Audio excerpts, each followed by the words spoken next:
여러분, 승리하는 것은 넘어지지 않는 것이 아닙니다. 끝까지 믿음을 지키는 것입니다. 오늘 바울의 이 승리의 비결은 그리스도의 중심이었습니다. 그리고 성령의 순종함이 있었습니다. 그리고 끝까지 믿음을 지켜냈다는 겁니다. 그런데 왜 우리는 끝까지 승리하지 못하는 것일까요? 많은 사람들이 시작은 잘합니다. 처음에 예배 나올 때 그렇게 눈물도 흘렸습니다.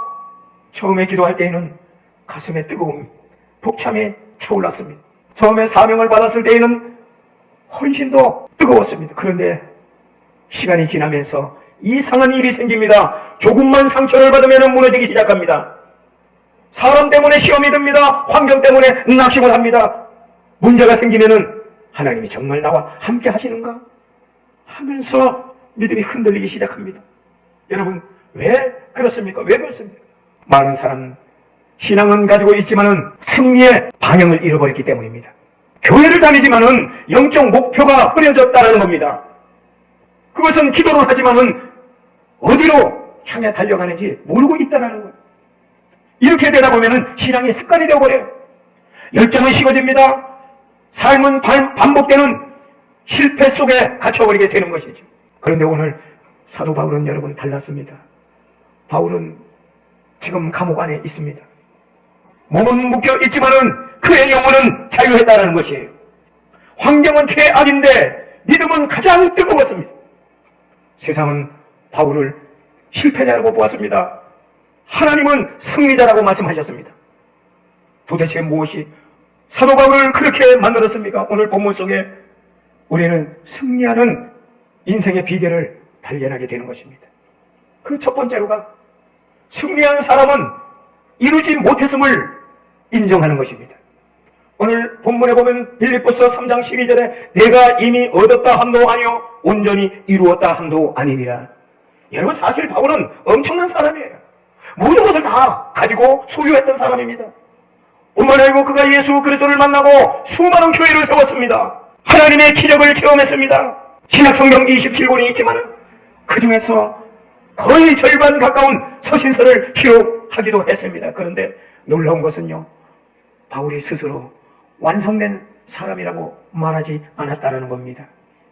그는 나는 아직이다. 나는 아직 온전하지 못한다. 나는 여전히 주님을 붙들고 있다. 여러분, 여기에서 사도 바울의 승리가 시작되어지는 것입니다. 많은 사람들이 영적으로 멈춰지는 이유가 여러분 무엇인지 아십니까? 자기 자신은 너무 빨리 괜찮다고 생각하기 때문입니다. 기도 조금 하면은 만족하고 내가 몇 시간을 기도했니? 자랑을 합니다. 봉사 조금 하면은 스스로 의롭다고 생각을 하기도 합니다. 직분을 가지면은 이미 다 된 것처럼 살아갑니다. 그러나 영적으로 가장 위험한 상태는 죄인이 아니라 여러분 자기 만족에 빠진 아니란 신앙입니다. 베드로는요 자신감이 넘쳤어요. 다 주를 버린다 할지라도 나는 버리지 않겠다고 당당했습니다. 그런데 결국 예수님은 3번씩이나 베드로는 부인을 했습니다. 인간은 자신의 힘으로요 절대로 승리할 수가 없는 것입니다. 사도 바울은 자신의 부족함을 인정했지만은 거기서 또 끝나지를 않았습니다. 오직 내가 그리스도 예수께 잡힌 바 된 그것을 잡으려고 달려가노라. 바울은 자신의 연약함보다도 자신을 붙드신 예수님을 바라보았습니다. 여러분, 신앙의 핵심은 내가 얼마나 강한가 여기에 있지 않습니다. 예수님이 나를 붙드시는가 여기에 있는 것입니다. 넘어져도 다시 일어나는 사람이 강한 사람이 절대 아닙니다. 주님의 손을 놓지 않는 그자가 강한 자인 줄로 믿으시기를 바랍니다. 시편 34편 18절에 보면은 하나님은 마음이 상한 자를 가까이 하신다. 고린도후서 12장 9절에 보면은 내 은혜가 내게 족하다 이는 내 능력이 약한 데서 온전하여 짐이라. 할렐루야. 여러분, 신앙생활하면서 우리가 교만하면 안 되는 거예요. 겸손해야 됩니다. 잠언 16장 18절에 보면은 교만은 패망의 선봉이다. 할렐루야. 여러분, 우리의 모습은 어떻습니까? 한번 뒤돌아보아 다시 한번 우리가 신앙의 점검이 있어야 되겠습니다. 혹시 내 기도가 식어 있는데 여전히 나는 괜찮다고 생각하지는 않고 있습니까? 내 안에 말씀이 없는데도 살 수 있다고 착각하고 있지는 않습니까? 영적 긴장이 풀어져 있는데도 여전히 나는 하나님과 함께 한다는 아니라는 생각을 갖고 있지 않습니다. 우리가 신앙은 긴장 속에서 하나님과의 관계가 이루어집니다. 왜냐?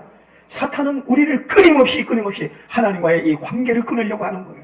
그래서 때로는 우리에게 질병을 주어서 하나님으로부터 절망하게 만들어버립니다. 때로는 경제적으로 어려움을 겪게 해서 세상 사람들로 하여금 부끄러움을 당하게 해서 신앙을 버리게 하기도 합니다. 여러분, 그렇기 때문에 우리가 오늘 이 사도 바울처럼 예수 그리스도를 붙잡아야 되는 거예요. 하나님은 결코 완벽한 사람을 사용하지 않습니다. 하나님은 겸손한 사람을 찾고 있는 줄로 믿으시기를 바랍니다. 그래서 우리가 기도할 때 주님, 저는 아직 부족합니다. 이 고백이 승리의 시작이 되는 것입니다. 두 번째로 보면은 승리하는 사람은 뒤를 붙잡지 않는다는 거예요. 뒤에 있는 것을 잊어버리고 오늘 13절에 보면은 바울에게는 잊고 싶은 과거가 있었습니다. 그는 예수 믿는 사람들을 잡아 죽이는 사람이었습니다. 스데반의 죽음에도 앞장섰던 사람이요. 사탄이 계속 그를 과거를 기억하게 하고 과거를 통해서 공격을 합니다. 내가 무슨 사도냐? 내가 무슨 하나님의 사람인가? 그러나 바울은 말합니다. 뒤에 있는 것은 잊어버리고 많은 사람들이 여러분 주변에 한번 보세요. 과거에 묶여가지고 무너지는 거예요.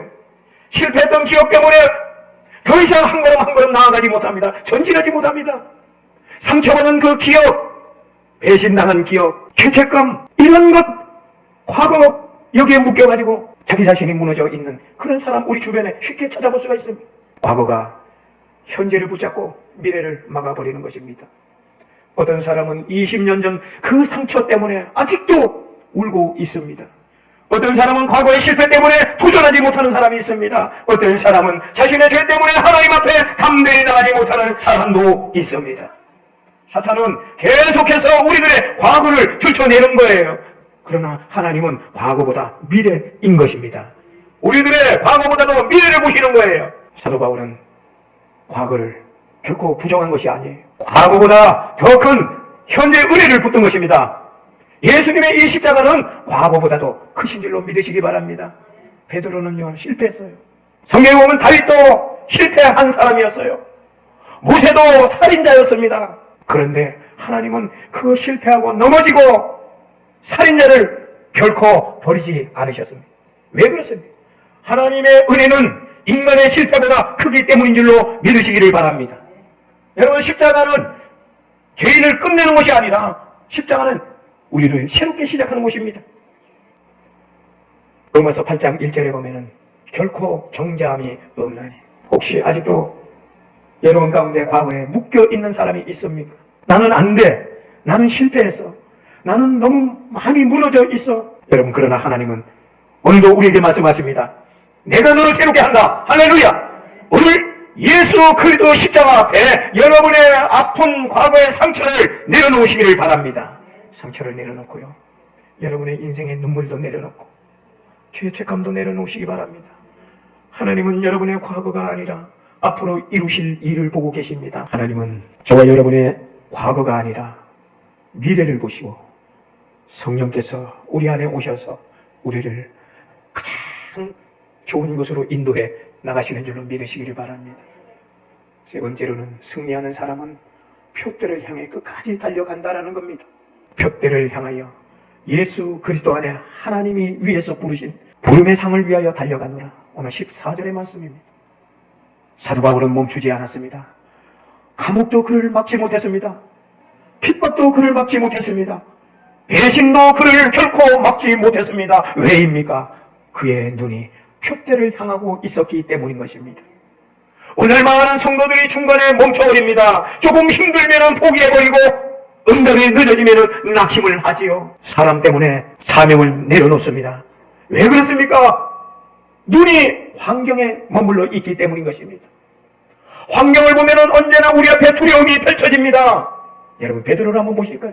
예수님이 바다 위에 걷고 베드로 곁으로 왔습니다. 그때 베드로는 주님을 보시고 바다 위를 걷게 되온 거예요.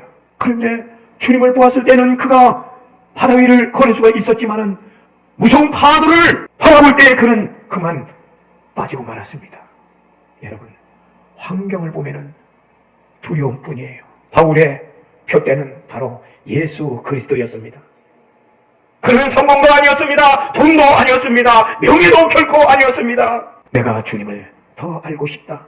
이것이 바울의 인생 목표였습니다. 그래서 사도 바울은 캄캄한 감옥에서도 그는 찬양을 했습니다. 매를 맞고도 복음을 전했어요.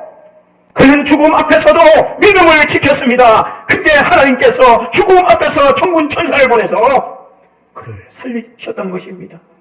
여러분, 예수님의 목적이 된 사람은 상상을 초월하는 것입니다. 십자가 예수 그리스도를 영접하고 내 안에는 표대가 분명했습니다. 그렇기 때문에 십자가는 나의 표적이 된 겁니다. 할렐루야. 표대가 되어진 것입니다. 히브리서 12장 2절에 보면은 믿음의 주여 온전케 하시는 예수를 바라보자. 디모데후서 4장 7절에 보면 선한 싸움을 싸우고 달려갈 길을 마치고 믿음을 지켰다. 할렐루야. 이사야서 40장 31절에 보면 오직 여호와를 앙망하는 자에게는 새 힘을 얻으리니. 여러분, 우리가 예수 그리스도를 바라보면 힘이 생깁니다. 할렐루야. 여러분, 그렇다면 우리의 표대는 무엇입니까? 여러분, 돈입니까? 사는 동안의 건강입니까? 사람들한테 인정받는 것입니까? 이것들이 우리가 살아가는데 배경이 되어질 수는 있어요. 그러나 이것들은 언제나 그 자리에 있지 아니하고 무너진다는 사실입니다. 그러나 예수 그리스도의 이 표대는 영원하다. 할렐루야. 십자가는 영원한 것입니다. 예수님을 목표로 사는 사람은 결코 넘어져도 다시 일어나는 것입니다. 눈물 속에서도 다시 기도하게 되는 것입니다. 상처 속에서도 다시 사랑의 꽃이 피어납니다. 왜냐하면 목적이 분명하기 때문입니다. 이제 우리는 진짜 예수 그리스도 안에 있는 사도 바울의 이 믿음의 고백, 이것을 우리가 확인을 했습니다. 그는 감옥에 있었지만은 승리했습니다. 고난 가운데 있었지만 승리했습니다. 왜입니까? 그의 인생의 중심에는 바로 예수 그리스도 십자가였기 때문입니다. 세상은 돈이 있으면은, 명예가 있으면은, 권력을 가졌으면은, 높은 자리에 올라가면은 성공이라고 말하기도 합니다. 그러나 성경은 분명히 말합니다. 예수 그리스도를 붙든 자, 그 인생이 진짜 참된 승리자라고 말을 합니다. 예수 그리스도께서는 우리의 모든 죄를 십자가에 담당해 주셨습니다. 우리의 절망을 십자가에서 이겨 주셨습니다. 사망 권세를 깨트려 주셨습니다. 부활의 영원한 승리를 이루어 주셨기 때문에 그것이 우리의 표대가 되어져야 되는 거예요. 그러므로 우리의 소망은 여러분 세상이 아니에요. 무너질 이 세상이 아니라는 거예요. 사람도 아닙니다. 주변에 권력 가진 재물을 가진 그 사람도 결코 아니에요. 바로 예수 그리스도인 줄로 믿으시기를 바랍니다. 여러분 지쳐 있습니까? 넘어져 있습니까? 지금 여러분 포기하고 싶은 마음이 꿀떡 같습니까? 주님은 오늘도 저와 여러분에게 말씀합니다. 내가 너를 붙들고 있다. 사도 바울처럼 다시 여러분 일어나야 됩니다. 과거를 뒤로 하고 앞으로 전진해 나가는 저와 여러분이 되어야 될 줄로 믿습니다. 표대를 향해 믿음으로 전진해가는 저와 여러분이 되어야 될 줄로 믿습니다. 예수 그리스도 안에 있는 자는 결코 승리할 수밖에 없다는 사실을 오늘 우리는 성경을 통해서 배워진 줄로 믿습니다.